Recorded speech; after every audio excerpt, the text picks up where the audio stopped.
오늘은 요셉의 가정이라는 제목으로 말씀을 나누겠습니다. 얼마 전에 초등학교 6학년 아이가 인터넷에 이런 글을 올렸습니다. 부부간의 갈등에 관한 글인데요. 한번 들어보십시오. 밤에 제가 자고 있을 때 아빠가 술을 드시고 조금 늦게 들어오셔서 저희 엄마가 막 기분 나쁜 말투로 아빠를 맞이했다고 합니다. 이렇게 아빠는 맨정신도 아닌 상태에서 언성을 높이면서 엄마랑 싸우다가 옆에 있는 옷장을 그대로 엎어버리셨어요. 그래서 아빠는 발에 피가 나고 엄마는 다친 곳은 없는 것 같네요. 그래서 엄마는 30분 정도 나가셨다가 다시 들어오시긴 했는데 베란다에서 욕을 하시면서 막 책을 찍고 계셨어요. 엄마는 맥주를 드신 것 같아요. 그리고 엄마가 오늘은 수요일이니까 목요일에 나가서 금요일에 들어오신대요. 전 부모님이 싸우실 때 두 분 다 위로해 주면서 같이 울었죠. 저에게 너무 큰 아픔이네요. 제가 부모님을 위해 살 수 있는 일이 없을까요? 초등학교 6학년 학생이 너무 고민을 하다가 상담을 받기 위해서 인터넷에 올린 글입니다. 여러분, 자녀들에게 부부간의 갈등은 갈등의 문제로 이해가 되는 것이 아니고 생존의 문제로 이해가 되는 경우가 많습니다. 오늘 본문에 등장하는 가정도 마찬가지입니다. 오늘 본문에 등장하는 가정은 4,000년 전에 있었던 가정인데요. 문제 많은 한 가정에 대한 이야기를 오늘 본문을 통해서 함께 살펴보도록 하겠습니다. 주보 3면에 설교 노트가 있는데요. 첫 번째는 이 가정의 부모 사이에 갈등이 있었습니다 하는 내용입니다. 부모 사이에 갈등이 있었습니다. 오늘 본문은 요셉의 가정에 관한 이야기입니다. 요셉에게는 야곱이라는 아버지가 있었습니다. 이 야곱이 젊었을 때였습니다. 야곱이 어머니의 분부대로 신부감을 찾기 위해서 부모님이 살았던 고향으로 떠났습니다. 이렇게 야곱이 고향에 도착했을 때 삼촌의 딸인 라헬을 보는 순간 사랑에 빠졌고, 그래서 라헬을 신부감으로 얻기 위해서 7년 동안 삼촌의 집에서 일을 했습니다. 이렇게 7년이 되는 어느 날이었습니다. 야곱의 삼촌은 야곱이 엄청난 사업수단이 있다는 것을 깨닫고 속임수를 썼습니다. 야곱의 신방에 야곱이 사랑했던 라헬을 들여보낸 것이 아니라 라헬의 언니였던 레아를 들여보냈던 것입니다. 4,000년 전의 이야기니까요. 밤이 되면 사람을 확인할 방법이 없었던 것입니다. 그런데 아침에 일어나 보니 옆에 누워있는 사람이 자기가 사랑하는 라헬이 아니라 라헬의 언니였던 레아가 누워있었던 것입니다. 그래서 야곱은 사랑하는 라헬을 얻기 위해서 다시 7년을 일을 합니다. 이렇게 처음 7년은 기쁨으로 일을 했고 다음 7년은 억지로 일을 합니다. 그래서인지 야곱은 라헬은 사랑했지만 레아는 미워합니다. 레아 때문에 7년 동안의 허송 세월을 보냈다고 여겼던 것입니다. 이렇게 다시 7년이 지나자 야곱에게는 2명의 아내가 생겼습니다. 그런데 한 남편을 두고 두 아내가 경쟁을 하기 시작합니다. 먼저 첫 번째 아내인 레아는 자기를 미워하는 남편의 마음을 돌리기 위해서 온갖 방법을 동원해서 노력을 다합니다. 이와 같은 레아의 노력은 레아가 낳은 자녀들의 이름을 통해서 알 수가 있는데요. 여러분, 성경을 앞으로 좀 넘겨보겠습니다. 창세기 29장 31절부터 34절을 보겠습니다. 창세기 29장 31절부터 34절을 같이 한번 읽어보겠습니다. 창세기 29장 31절부터 34절 같이 한번 읽습니다. 시작. 여호와께서 레아가 사랑받지 못함을 보시고 그의 태를 여섰으나 라헬은 자녀가 없었더라. 레아가 임신하여 아들을 낳고 그 이름을 루벤이라 하였되 여호와께서 나의 괴로움을 돌보셨으니 이제는 내 남편이 나를 사랑하도다 하였더라. 그가 다시 임신하여 아들을 낳고 이르되 여호와께서 내가 사랑받지 못함을 들으셨으므로 내게 이 아들도 주셨다 하고 그의 이름을 시므온이라 하였으며 그가 또 임신하여 아들을 낳고 이르되 내가 그에게 새 아들을 낳았으니 내 남편이 지금부터 나와 연합하리로다 하고 그의 이름을 레위라 하였으며. 여기까지 읽겠습니다. 레아가 첫 번째 아들을 낳았습니다. 이때 레아는 32절 후반절을 보니까요. 이제는 내 남편이 나를 사랑하리로다 이렇게 외쳤습니다. 원문에는 사랑하리로다 앞에 진실로라는 말이 있어서 이제는 내 남편이 진실로 나를 사랑하리로다. 이렇게 되어 있습니다. 아들을 낳았으니 이제는 남편이 나를 사랑하겠지라고 생각을 한 것입니다. 그런데 그런 일은 일어나지 않았습니다. 야곱이 레아를 사랑하는 일은 일어나지 않았던 것입니다. 얼마 후에 레아가 다시 임신을 해서 둘째 아들을 낳았습니다. 이때 레아는 33절 말씀인데요. 여호와께서 내가 사랑받지 못함을 들으셨으므로 내게 이 아들도 주셨도다. 이렇게 외쳤습니다. 이것은 야곱이 여전히 레아를 사랑하지 않았다는 것을 보여주고 있는 것입니다. 둘째 아들을 낳을 때까지도 야곱이 여전히 레아를 사랑하지 않았던 것입니다. 얼마 후에 레아가 다시 임신을 해서 이번에는 셋째 아들을 낳았습니다. 이때 레아는 34절 말씀처럼 내 남편이 지금부터 나와 어떻게 합니까? 연합하리로다 이렇게 외쳤습니다. 이것도 야곱이 여전히 레아를 사랑하지 않았다는 것을 보여주고 있는 것입니다. 세 번째 아들을 낳을 때에도 야곱이 여전히 레아를 미워했던 것입니다. 그런데 이와 같은 야곱의 태도는 마지막까지 이어졌습니다. 여러분 성경을 한 장 넘겨서요. 30장 20절에 보겠습니다. 30장 20절에 보겠습니다. 이제 레아가 다시 임신을 해서 마지막 아들, 여섯째 아들을 낳았습니다. 이때 레아는 30장 20절에서처럼 이제는 그가 나와 어떻게 삽니까? 함께 살리라 이렇게 외쳤습니다. 여러분 이것도 야곱이 여전히 레아를 사랑하지 않았다는 것을 보여주고 있는 것입니다. 야곱이 마지막까지 레아를 미워했던 것입니다. 야곱은 삼촌 라반에 대한 복수로 레아를 마지막까지 미워했고 레아 때문에 7년 동안 허송세월을 보냈다고 여겼기 때문에 레아를 마지막까지 미워했습니다. 남편이 아내를 끝까지 사랑하지 않은 것입니다. 부부간에 매우 심각한 갈등이 있었던 것입니다. 여러분 이런 우스개 이야기가 있습니다. 어떤 목사님의 설교에서 이런 우스개 이야기를 하는데요. 한번 들어보십시오. 어느 친구가 아내가 운명을 달리해서 장례식장에 모셨는데 자기 친구 중에 한 사람이 와서 너무 서럽게 울었습니다. 자기 친구가 너무 서럽게 우니까 속으로 이런 생각을 했습니다. 아니 이것들이 무슨 썸띵이 있었나? 아니 왜 남의 마누라가 죽었는데 와서 울고 난리야? 그래서 이렇게 물었답니다. 야, 너 왜 울어? 그랬더니 친구가 하는 말이 우리 마누라는 아직도 안 죽었잖니? 이렇게 얘기를 한다는 것입니다. 그래서 상을 당한 친구가 정말 감동이 되어서 맞다, 너 정말 슬프겠다 이렇게 이야기를 했다는 것입니다. 여러분 중에 이런 분 안 계시죠? 네. 야곱이 레아를 끝까지 사랑하지 않았다는 것입니다. 반대로 야곱은 레아를 무척이나 사랑했습니다. 레아를 끝까지 사랑했습니다. 여러분 이 가정을 머릿속으로 한번 상상을 한번 해보십시오. 이 가정 안에 있는 모든 사람들은 고통을 받았습니다. 먼저 레아는 남편의 사랑을 받지 못해서 고통을 받았습니다. 레아는 많은 아들을 낳으면 사랑을 받겠지라고 생각을 했지만 그런 일은 전혀 일어나지 않았습니다. 이와 같은 고통의 크기는 라헬도 마찬가지였습니다. 비록 라헬은 남편의 사랑을 차지했지만 대부분의 인생 동안 자녀 없이 고통받으며 살았던 것입니다. 이로 인해 라헬은 남편에게 심한 투정을 부리거나 몸종이 낳은 아이를 통해서 대리만족을 얻고자 했지만 아무런 소용이 없었습니다. 결과적으로 레아와 라헬은 서로 끊임없이 시기하고 질투하면서 평생 대부분의 시간을 허비했던 것입니다. 이것은 야곱도 마찬가지였습니다. 야곱은 아내들의 사랑에 휩쓸리기 십상이었고 아내들의 사랑 싸움으로 인해서 첩들을 얻어야 하는 소용돌이에 빠졌던 것입니다.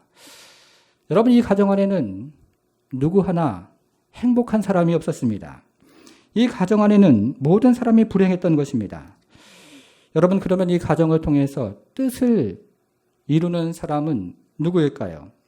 레아는 야곱의 사랑을 얻지 못해서 마지막까지 자신의 뜻을 이루지 못했습니다. 라헬도 많은 자녀를 원했지만 자신의 뜻을 이루지 못했습니다. 이것은 야곱도 마찬가지였습니다.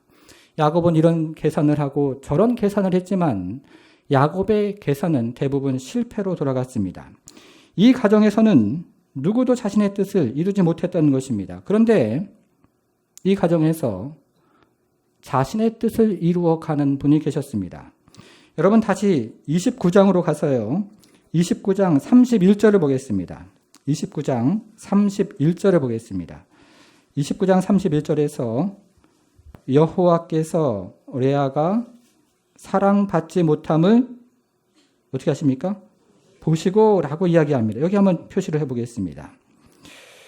하나님께서 레아가 야곱의 사랑을 받지 못하는 것을 계속 보고 계셨던 것입니다. 이번에는요 30장 17절로 가보겠습니다. 30장 17절에서 하나님이 레아의 소원을 어떻게 하셨습니까? 들으셨으므로 여기에 표시를 한번 해보겠습니다. 하나님께서 레아의 고통스러운 간구를 듣고 계셨던 것입니다. 성도 여러분, 첫째 아이를 낳아도 남편의 마음을 얻지 못하고, 둘째 아이를 낳아도 남편의 마음을 얻지 못하고, 셋째 아이를 낳아도 그렇고, 이렇게 여섯째 아이를 낳아도 남편의 마음을 얻지 못하는 여인의 마음이 어떠했겠습니까? 누가 이 여인의 마음을 알 수가 있겠습니까? 그런데 하나님께서는 이 여인의 고통을 계속해서 보고 계시고 그리고 들으셨던 것입니다. 이것은 라헬도 마찬가지였습니다. 30장 22절을 보겠습니다. 30장 22절. 하나님이 라헬을 어떻게 하셨습니까? 생각하신지라. 여기 표시를 한번 해보겠습니다. 생각하셨습니다. 여러분 당시에 고대 사회에서 아이를 낳지 못한 여인의 고통이 어땠을까요? 이 여인의 고통을 누가 알 수가 있겠습니까? 그런데 하나님께서 이 여인의 고통을 생각하신 것입니다. 이것은 우리의 가정도 마찬가지입니다. 하나님께서 우리의 가정의 고통을 보고 계십니다. 그리고 듣고 계십니다. 그리고 생각하시는 것입니다. 그런 다음에 어떻게 하십니까? 22절 마지막에요. 태를 어떻게 하셨습니까? 여셨으므로 여기에도 표시를 한번 해보겠습니다. 여셨다는 것입니다. 응답을 하셨다는 것입니다. 피할 길을 주셨다는 것입니다. 하나님께서 고통받는 가정에게 응답을 하시고 그리고 섭리하셔서 피할 길을 주셨다는 것입니다. 서울에서 사역을 할 때였습니다. 사역자만 130명이었으니까요. 이런 특기 저런 특기를 가진 교육자가 많았습니다. 하루는 고등부를 담당하는 목사님과 이야기를 나눴는데요. 이분은 고등학생에 대한 특별한 마음이 있어서 길거리를 가다가도 고등학생들이 335 짝을 지어서 담배를 피면 그냥 지나가지를 못합니다. 그 자리에서 선도를 하는 것입니다. 그런데 요즘 아이들의 키가 장대 같고요. 덩치가 남산 같으니까 예전처럼 당당하게 말을 못하겠더라는 것입니다. 예전에는요, 목에 힘을 주면서 얘들아, 그러면 안 되지, 담배 좀 꺼라. 이렇게 당당하게 얘기를 했는데 요즘은 작은 소리로 학생들 담배 좀 꺼주실래요? 이렇게 부탁을 한다는 것입니다. 요즘 아이들이요, 무섭다는 겁니다. 여러분, 이 아이들의 가정에서는 어떻습니까?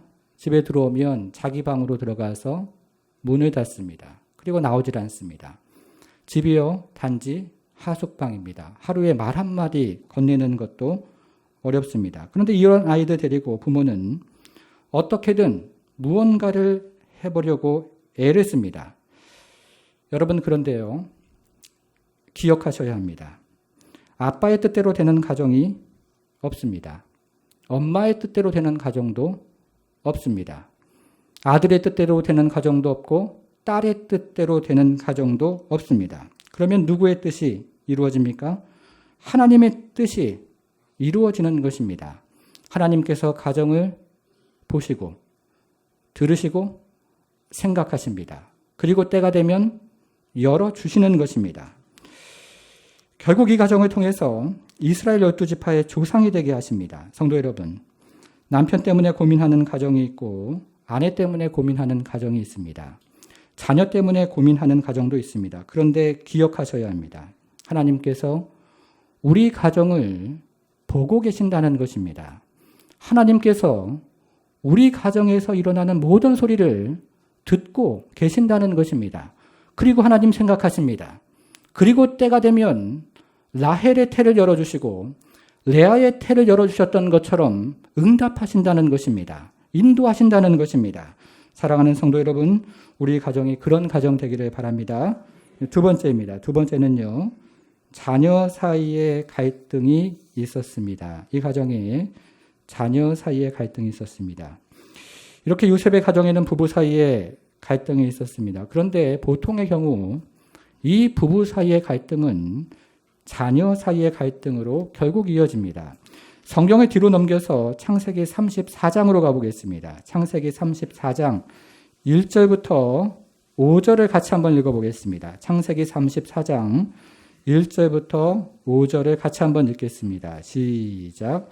레아가 야곱에게 낳은 딸 디나가 그 땅의 딸들을 보러 나갔더니 그 족속 중 하몰의 아들 그 땅의 주장 세겜이 그를 보고 끌어다가 강간하여 욕되게 하고 그 마음이 깊이 야곱의 딸 디나에게 연연하여 그 소녀를 사랑하여 그의 마음을 말로 위로하고 그의 아버지 하몰에게 청하여 이르되 이 소녀를 내 아내로 얻게 하여 주소서 하였더라.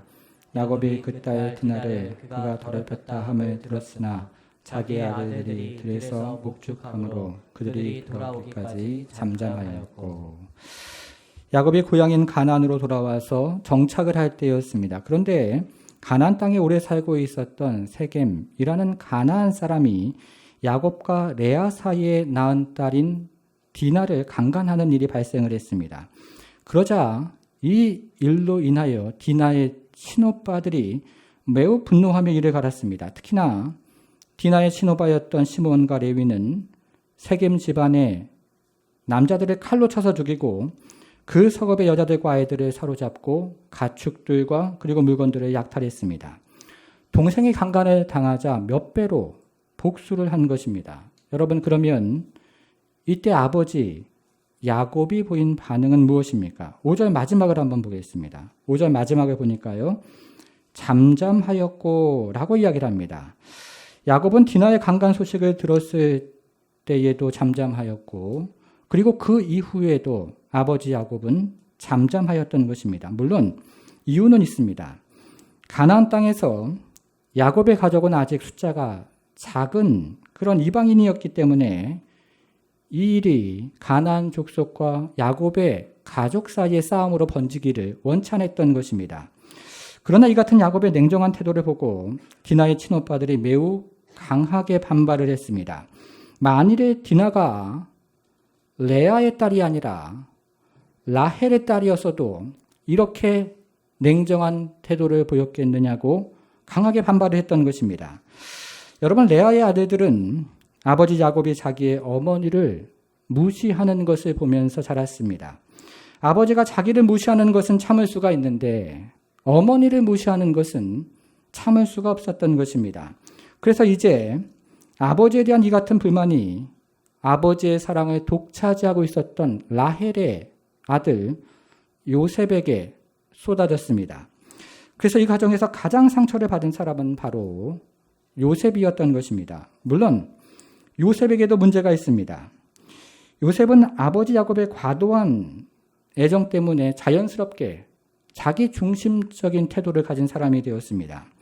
이것을 상징적으로 보여주는 것이 요셉의 채색 옷인데요. 다른 형제들은 평범한 옷을 입혀서 키웠고 요셉만 채색 옷을 입혀서 키웠습니다. 사랑하는 아들은 메이커 옷을 입히고 나이키 신발 신기고 새 가방 메어서 학교 보내는데 다른 자녀들은 어떻게 합니까? 옷도 물려 입게 하고 신발도 물려 신게 하고 가방도 헌 가방 메어서 학교 보내는 것입니다. 여러분, 저희 어렸을 때는 못 살았으니까 그랬지만 지금은 그러시면 안 됩니다. 어른들의 시각으로 보면 절약이지만 자녀들의 시각으로 보면 편애가 되는 것입니다. 이렇게 자녀들을 키우면 모든 자녀들이 상처를 받습니다. 사랑을 받지 못하는 자녀도 상처를 받고 사랑을 받는 자녀도 망가지기 쉬운 것입니다. 요셉이 그랬습니다. 그래서 요셉에게는 이것이 두 가지 증상으로 나타났습니다. 첫 번째 증상은 형들의 잘못을 아버지에게 스스럼 없이 일러 바쳤습니다. 과도한 밀착으로 생기는 정서적인 증상입니다. 두 번째 증상은 꿈이었습니다. 어느 날 요셉이 꿈을 꾸었습니다. 요셉이 형들과 함께 곡식단에 묶었는데 요셉의 단이 먼저 일어나고 이어서 형들의 단이 일어나서 요셉의 단을 향하여 절을 하는 것이었습니다. 여러분, 그럼 어떻게 해야 합니까? 이 꿈을 혼자 간직하고 있어야 하는데 요셉이 이 꿈을 매우 자랑스럽게 형들에게 이야기를 합니다. 물론 이것은 요셉이 형들을 깔보는 행동은 아닙니다. 그러나 이것은 다른 형제들을 배려하지 못하는 요셉의 자기 중심적인 행동이었던 것입니다.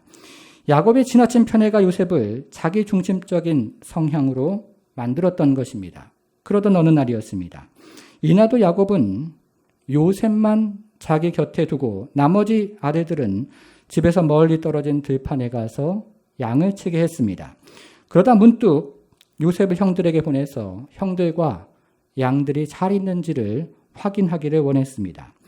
이제 들판에서 일을 하고 있던 형들이 저 멀리서 눈에 띄는 채색 옷을 입고 오는 요셉을 발견을 합니다. 그러자 아버지에 대한 형제들의 원망이 아버지의 사랑을 독차지했던 요셉에게 쏟아지기 시작합니다. 결국 형제들은 은 20을 받고 요셉을 이집트로 팔아 넘겼습니다. 이 과정에서 가장 상처를 받은 사람이 바로 요셉이었던 것입니다. 여러분, 지금까지 야곱의 가정에 대해서 살펴보았는데요. 이 가정은 매우 불행한 가정입니다. 부모 사이에 매우 심한 갈등이 있고 부모와 자녀 사이에도 매우 심한 갈등이 있었으며 자녀 사이에도 깨질 대로 깨진 가정이었던 것입니다. 이 과정에서 요셉이 외국으로 팔려가는 일이 일어났습니다. 정말이지 불행한 가정이었던 것입니다. 여러분, 이런 가정에 소망이 있겠습니까? 이런 가정이 회복이 될 수 있을까요? 하나님께서 이 가정을 회복하시는데 하나님께서 가장 먼저 회복한 사람은 가장 깊은 상처를 받았던 요셉이었습니다. 요셉이 17살에 애굽으로 팔려가서 30살의 총리가 되었습니다. 그러나 요셉은 바로 그날의 기억을 절대 잃어버릴 수가 없었습니다. 형제들이 달려와서 자기의 팔을 잡고 다리를 잡았습니다. 그리고 머리를 잡고 몸을 잡더니 번쩍 들어서 깊은 웅덩이에 내어 던지는 것이었습니다. 그리고 잠시 후에 위에서 웅성거리는 소리가 들리더니 자기를 구덩이에 꺼내 주었습니다. 이제 형제들이 자기에게 용서를 빌고 집으로 함께 돌아가는 것으로 생각을 했습니다. 그런데 형제들이 그곳을 지나가던 이스마엘 상인들에게 은 20을 주고 팔아버리는 것이었습니다. 아무리 소리를 치고 아무리 발버둥을 치면서 아버지에게 일러주겠다고 소리를 높여도 아무 소용이 없는 상황이었습니다. 이 기억은 요셉에게 너무나 커다란 상처였습니다. 가까운 사람에게, 그것도 가장 가까운 가족에게 상처를 받은 것은 너무나 용서할 수 없는 커다란 상처였던 것입니다. 그런데요, 하나님께서 이 요셉을 변화시키기를 시작을 하십니다. 요셉이 첫째 아이를 낳게 되었습니다. 요셉의 머릿속에는 지금까지 지내왔던 일들이 주마등처럼 스쳐갔습니다. 형제들에게 따돌림을 받은 일, 구덩이에 빠졌던 일, 애굽으로 팔려왔던 일, 종으로 살았던 일, 억울하게 감옥에 갇혔던 일, 이 모든 일들이 주마등처럼 스쳐가기를 시작했습니다. 요셉은 바로가 인정하는 총리가 되고 사람이 존경하는 총리가 되었지만 요셉의 내면에는 여전히 형제들에게 받은 상처가 깊은 뿌리를 내리고 있었던 것입니다. 그런데 요셉이 첫째 아이를 두 손으로 받아드는 순간 하나님께서 이와 같은 고통의 문을 닫으셨다는 확신이 밀려오기를 시작했습니다. 요셉이 첫째 아이를 두 손으로 받아드는 순간 하나님께서 아버지 집에서 당한 모든 고통의 문을 닫으셨다는 그런 확신이 밀려오기를 시작한 것입니다. 그래서 요셉은 이 아이의 이름을 잊어버림이라는 뜻을 가진 므낫세라고 이름을 지었습니다. 여러분, 여기에는 매우 중요한 메시지가 있습니다. 우리는 우리에게 고통을 준 사람에게 복수를 하고 싶은 매우 강한 유혹이 있습니다. 그것이 가까운 가족일수록 더 큰 유혹에 시달릴 수가 있다는 것입니다. 그러나 복수를 하는 대신 문화세를 낳아야 합니다. 우리는 복수를 하는 대신 잊어버려야 하는 것입니다. 아내의 실수, 남편의 실수, 자녀의 실수를 잃어버려야 하는 것입니다. 성도 여러분, 문화세를 낳아야 합니다. 잊어버리셔야 합니다. 그래야 회복이 되는 것입니다. 여러분, 그런데요, 잊는 것은 출발점에 불과합니다. 우리가 흔히 잊어버리고 살자 이렇게 이야기를 합니다. 상처를 준 사람이나 상처를 준 일에 대해서 잊어버리고 살자라고 이야기하는 것입니다. 그러나 잊는 것만으로는 충분하지 않습니다.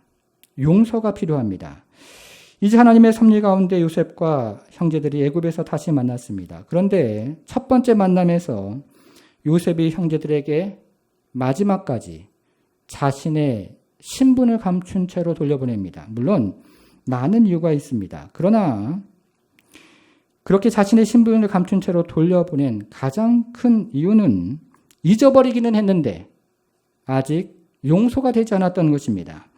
문화세를 낳을 때 잊어버리기는 했는데 형들을 눈앞에서 보니까 과거의 상처들이 여전히 남아서 용서하지를 못했던 것입니다. 여러분, 용서한다는 것은 결코 쉬운 일이 아닙니다. 특별히 나에게 상처를 준 가까운 사람들, 그리고 가족들을 용서하는 것은 너무나 쉬운 일이 아닌 것입니다. 다시 오늘 본문으로 가보겠습니다. 창세기 50장으로 가보겠습니다. 창세기 50장으로 가보겠습니다. 이제 요셉은 애굽의 총리가 되어 있었고 형제들은 요셉의 눈치를 보아야 하는 상황이 되었습니다. 여러분, 여기서 15절에 등장하는 두 가지 단어를 살펴볼 텐데요. 먼저 모든 악이라는 말을 찾아보겠습니다. 모든 악이라는 말을 찾아보겠습니다. 우리말 성경에는 모든 악 이렇게 단수형으로 되어 있는데 이것이 원문에는 모든 악들 이렇게 복수형으로 되어 있습니다. 무슨 말입니까? 요셉의 형제들이 요셉을 이집트에 팔아 넘기기 전에도 못된 짓을 너무 많이 했다는 것입니다. 한 가지 못된 짓을 한 것이 아니고 요셉을 팔아 넘기기 전에도 이것저것 수만 가지 못된 짓을 요셉에게 했던 것입니다. 그래서 오늘 본문에서 이야기하는 것처럼 모든 악들이라고 이야기하는 것입니다. 두 번째 단어는 15절에서 우리를 미워하여입니다. 여기서 미워하다는 말은 단순히 밉다 이런 뜻이 아니고 매우 심히 증오하거나 미워하는 것을 뜻하는 말입니다. 형제들은 요셉에게 못된 짓을 너무 많이 했기 때문에 당연히 요셉이 자기를 심히 증오하거나 심히 미워할 것이라고 생각을 했던 것입니다. 형제들이 요셉에게 물리적으로, 심리적으로, 인격적으로 못된 짓을 너무 많이 했던 것입니다. 그러니 여러분, 이런 형제들을 어떻게 용서를 할 수가 있겠습니까? 그러나 요셉의 형들을 두 번째 만났을 때 오늘 본문에서 요셉은 용서합니다. 그리고 사랑합니다. 그래서 요셉이 이번에는 자신의 신분을 밝히고 형제들을 용서한 것입니다. 무슨 말입니까? 잊어버리는 것만으로 충분하지 않다는 것입니다. 용서가 필요하다는 것입니다. 성도 여러분, 혹시나 가족 중에 그리고 친지 중에 또 사랑하는 교우 중에 용서하지 못하는 사람이 있습니까? 용서하셔야 합니다. 자녀를 용서하셔야 합니다. 그리고 형제들을 용서하셔야 합니다. 여러분, 그러면 요셉은 어떻게 형제들을 용서할 수 있었겠습니까? 요셉이 하나님의 섭리를 깨달았기 때문입니다. 20절을 같이 한번 읽어보겠습니다. 20절 같이 한번 읽겠습니다. 시작. 당신들은 나를 해하려 하였으나 하나님은 그것을 선으로 바꾸사 오늘과 같이 많은 백성의 생명을 구원하게 하시려 하셨나니. 요셉은 먼저 하나님의 섭리를 깨달았습니다. 겉으로 보기에는 요셉을 애굽으로 보낸 사람은 형제들이지만 실제로 요셉을 애굽으로 보낸 사람들은 하나님이셨던 것입니다.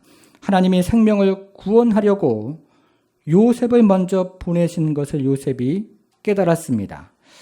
애굽에 있는 많은 백성들의 생명을 구원하고 그리고 야곱의 가정의 생명을 구원하려고 하나님께서 먼저 애굽에 보내시는 것을 요셉이 깨달았던 것입니다. 요셉이 하나님의 섭리적인 손길을 깨닫고 그래서 이 하나님의 섭리가 있음을 마음으로 깊이 받아들이고 용서를 할 수 있었던 것입니다. 성도 여러분, 하나님을 경험한 사람이 먼저 손을 내미는 것입니다. 하나님을 경험한 사람이 먼저 용서하는 것입니다. 우리는 지금까지 야곱의 가정에 대해서 살펴보았습니다.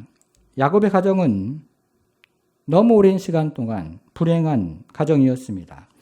부모 사이에 매우 심한 갈등이 있었고 부모와 자녀 사이가 깨어졌으며 자녀들 사이에도 매우 심한 갈등이 있었습니다.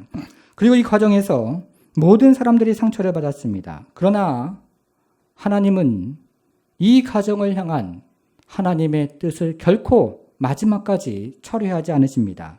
하나님은 처음부터 마지막까지 이 가정을 보시고 그리고 들으시고 그리고 생각하시고 그리고 때가 되자 열어주시고 인도해 주시며 그래서 이 가정을 통해서 이스라엘의 12지파의 조상이 나게 하셨던 것입니다. 성도 여러분, 우리의 가정도 마찬가지입니다. 이제 하나님은 우리의 가정을 향한 하나님의 뜻이 있다고 다시 한번 말씀을 하고 계시는 것입니다. 그리고 우리 가정을 향한 하나님의 그 뜻을 결코 마지막까지 철회하지 않으시겠다고 말씀을 하고 계시는 것입니다. 하나님께서 우리 가정을 보시고 들으시고 생각하시고 그리고 하나님의 때에 하나님의 방법으로 인도하시고 열어주신다고 말씀을 하고 계시는 것입니다. 우리 가정 안에 하나님께서 열어주시는 응답이 있기를 바랍니다. 우리 자녀들에게 하나님께서 응답하시고 섭리하시는 복된 인도하심이 있기를 바랍니다.